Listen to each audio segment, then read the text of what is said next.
Hey everyone, this is Dan Blewett from Warbird Academy. We're going to talk about 5 curveball tips that'll help you as you're developing, what we hope one day is a college or pro caliber breaking ball. All right. So, number 1, you need to throw, whether it's a slider or a curveball. Topic of this video is a curveball. You need to throw it to a partner who's going to see you consistently. So whether that's a coach, a teammate, private instructor, it doesn't matter. But you need to throw your breaking ball to another human being. So in our academy, we throw to targets a good amount of the year. So when we're doing our long toss program or we're working on mechanical drills where the focus is more on the mechanics and not the pitch, we'll throw into a net. It allows the athlete to not think so much about where the ball's going, but to focus more on his own mechanics. That makes a lot of sense. However, when you're throwing a curveball, me, as a guy who's been throwing one for 13 years now, since I was 16 years old, I'm now 29, I cannot tell you, even having thrown tens of thousands of curveballs, I cannot tell you from watching my pitch break which one is sharper than the next. So if I throw 10 curveballs in a row, every one of those 10 is going to be slightly different, and I can't tell you one that's good versus one that's great versus one that's outstanding versus one that's not really that good at all.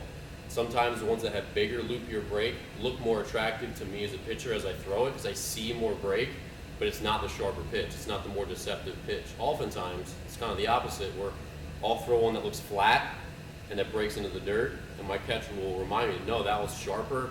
It tracks straight out of your hand longer. That was the better version. So my first tip is find someone who's going to watch you consistently and throw to them often because they're going to give you good feedback. And so if they say, hey, how'd you throw that last curveball? That one was really good compared to your other ones. That's the feedback that you need to then make adjustments and say, okay, when it feels like this, it's better than when it feels like this, than when it feels like this. That's something only a human being can give you. So if you're thrown into targets, that's fine for certain aspects of your training. For developing a breaking ball, slider, changeup, it's not a good thing. Second point, 12-6 is not for everybody. So you watch TV, you see Adam Wainwright throws an outstanding 12-6 curveball. Not everyone's best version of their curveball is 12-6. Mine is not. Most of the athletes that I train, most of the pitchers that I work with, 12-6 is not sharper than their 1-7 version. So arm slot needs to match. If you're a pretty high over the top guy, then maybe 12-6 makes sense for you. If you're more of a 3/4 or a low 3/4 arm slot and you throw a curveball, throwing it with 12-6 orientation, getting the ball to spin with pure top spin, doesn't make as much sense when your arm's coming in at what's largely a 1-7 orientation, all right? So for most pitchers, myself included, I used to throw a very big over-the-top 12-6 loopy curveball.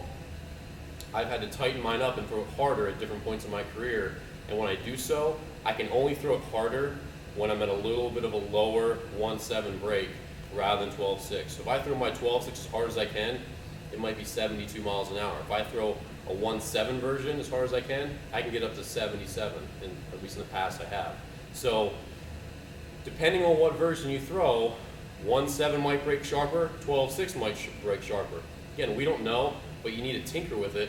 And again, this is another reason you need a good feedback partner, a good catcher, a good instructor, whoever who's going to watch you and catch your breaking balls to tell you, hey, that 1-7 is sharper than that 12-6, or that 12-6 is sharper than that 1-7. So let's go with this one. Let's work more on that one. Let's see which version is best for you, because not every pitcher is the same. Point number 3, you need to be able to use a focal point to determine where your curveball is going to break. So there's basically 3 zones that you're going to use. There's the curveball that's going to break down the middle for a called strike that you're going to throw behind the count or even in the count. There's the curveball that's you're going to throw more in 0-1 counts, 1-2 counts, where it's time for them to swing and get out of the batter's box, but you don't want to throw it on the plate. This is kind of an iffy called strike if they don't swing. And then there's the one where you're going to bounce it on the point of the plate and look for a strikeout or swing and a miss, something like that. Those are the 3 biggest iterations of the curveball, or any breaking pitch in general. So this one is relatively easy to find once you find it, and this one is relatively easy to find. This one here is the hardest version, at least in my experience and in experience with the pitchers I work with. So basically what you need to do is you try to find a focal point on your catcher, on the batter, wherever. A lot of times for a right-handed pitcher, it's the left-handed batter's elbow. I'm gonna drive my eyes and my elbow, my chest, and lastly my hand to that focal point, and that's when I'm gonna pull down aggressively on the pitch. That's where I'm gonna accelerate my curveball.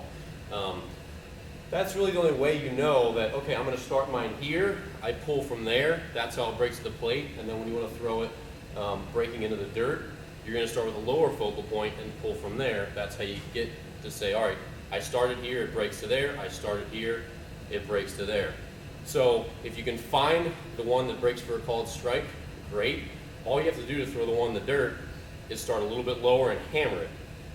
However, the one that you wanna land right around here where they're going to beat it into the ground and they're going to be enticed to swing, that one's harder because it's kind of in between the two. So again, you have to get really good as far as finding a focal point that works for you, tracking with your eyes, tracking with your shoulders, and lastly driving your chest and your hand to that point. So focal point is really, really important. If you don't know where your focal point is, where you're starting your curveball, you don't really know where it's going to go, right? If you're just throwing them up there hoping it breaks to the middle of the plate, you're not going to make yourself better as a pitcher. You're not going to know how to execute that pitch when the game's on the line, okay? So point number 4, when to be aggressive. So with most curveballs, the biggest error I see is kids trying to throw it too soon. So they think curveball early in the delivery and they tense up, they tend to fly open, or they tend to just muscle it. And so the result is always the same, where the ball goes up out of their hand and they hang it on their arm side. Curveball is all about being aggressive late, where you're relaxed, you're relaxed, you're relaxed, you're relaxed. When you get to that focal point, then you hammer the pitch, okay? So on a side note, when I'm saying pull down, no one throws a curveball like this, where you're pulling down and supinating. That's not what actually happens. I tell kids to pull down on it, but even then, when we watch high-speed video, as soon as the ball gets over their hand, they immediately pronate. So I'm not advocating anyone do this. That's not a really safe way to throw any breaking pitch, nor is it the way breaking pitches are thrown.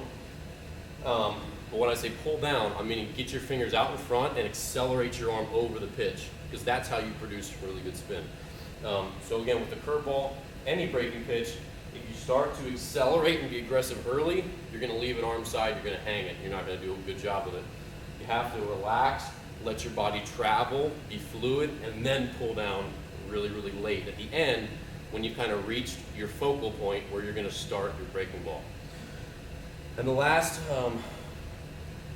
tip I would say is most, especially younger pitchers, high school age pitchers who are throwing a curveball, they tend to throw it too soft and too loopy. And so what the hitter sees is they see the ball pop up out of the hand. So if your pitch is anything less than 15% I think is the ideal speed for a curveball. So if you're throwing 90, something that's going to come in around 75 miles per hour, that's about 15 below, it's about 15%, somewhere in that range. That's going to be ideal, where you're not going to have the ball pop up. When you throw it too soft, it goes up and then it starts to break on this big roller. Really what you want to think about is forcing it down the same path that you threw your fastball. So you're trying to throw it as hard as you can so it tracks straight out of your hand, so it matches your fastball trajectory, even though it won't exactly. That's what you're trying to get it to do, and then it's going to seem to break more sudden lately, or late in the ball's flight, because it deviates from the fastball's path later. If you throw it too slowly, it'll immediately deviate from the fastball's path, and that's why it'll appear loopy and it'll have a larger sort of sweeping break. That's not what you want. To get a really deceptive, hard-breaking curveball, you have to throw it hard and try to force it down. Try to get it as close to the batter as you can before it breaks. It's kind of a good way to conceptualize it. And so basically what I do every offseason, and I've had a sort of tumultuous relationship with my curveball over the years. I've always naturally had a good one, but I've lost it as I've changed my arm angle over the years, as I've made mechanical adjustments over the years, as I've come back from arm surgery over the years.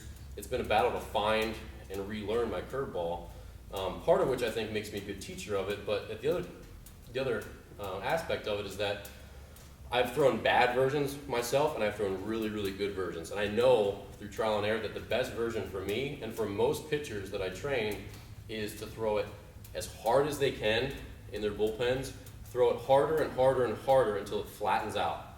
And then once it starts to flatten out as hard as they can possibly throw it, then we back off just a hair and that's where the depth comes back. So every year when I'm getting ready for the season, especially this year because I had a tough time with my curveball last year, I'm throwing my curveball as hard as I can with the radar gun on, seeing how hard I can throw it. When it starts to flatten out, that's when I say, okay, that's about as hard as I can throw it with still okay break or even a little flat break. Then I take maybe a mile per hour off, and then the depth comes back, and that's sort of my ideal curveball speed. So those 5 tips are not the normal, here's how you grip it, here's how you throw it. Those are kind of the troubleshooting things that we use in our facility as we get pitchers ready for the season. And the curveball is not an easy pitch to throw. If you look in the big leagues, if you look in pro ball and college ball, more and more pitchers are throwing sliders because it's an easier pitch to learn. And it's tough to get a large breaking pitch to break to the spot you want. Like I said before, this guy right here, that location, has always been really, really tough for me. I'm usually pretty good at throwing for a strike and bouncing, but that spot, because it breaks so hard and it's such a small adjustment, it's tough to make.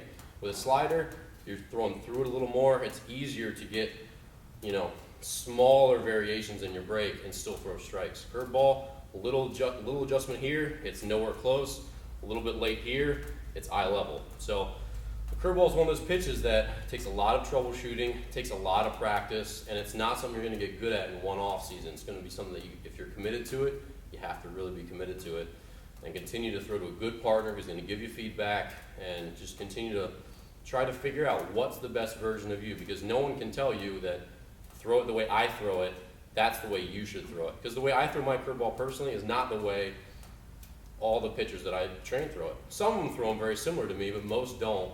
And there's always just going to be some little variation in the way their mechanics work, the way their arm action is, the way their arm angle is, how flexible their wrist is, which I think plays a large part in it. All those factors need to be accounted for when you're teaching someone a curveball and when you're trying to learn a curveball yourself.